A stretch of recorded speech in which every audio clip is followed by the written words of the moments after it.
what are the challenges that you will be having to face because of this key role that you will need to play as a finance minister helming the IMF talks? I took part in the last round of IMF talks yesterday.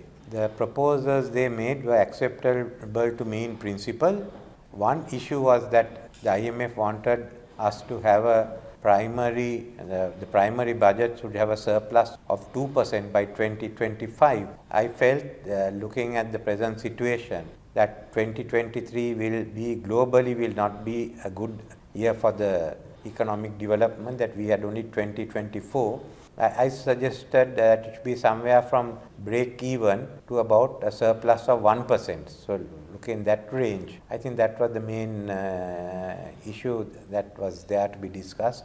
Of course, I told them, as far as the economic restructuring is concerned, that I wanted growth enhancing reforms. The transformation of this economy to an export oriented economy, giving a surplus on the balance of payments. And one day we have to start repaying all the foreign debt we have, and if we don't start earning, we certainly will be getting into debt further and having another default. So we have to change our ways, we have to change our economic system.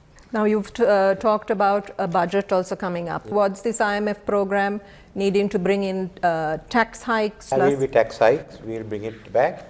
But the main idea of the budget is to cut expenditure to the bone, except in case of health services and education, and transfer that money to ensure that we can give more welfare assistance to a large number of people who have been affected by this economic crisis. It's difficult for people. I understand. I can feel the anger. Some of them are missing one meal. We know what the sovereign bonds that are due, but the Chinese funds, how will that repayment and restructure work? How is China, warming to this? No, we thought we'll talk with China once we finish the IMF discussion. We will have to ask them about the debt restructuring. Mm-hmm. But once wait for this to come in. And what sort of repayments do we have to China? Are we in a sort of a debt trap to China? We are not in a debt trap. Actually, the percentage of loans by Japan and China are the same, except that the Chinese interest rates are high.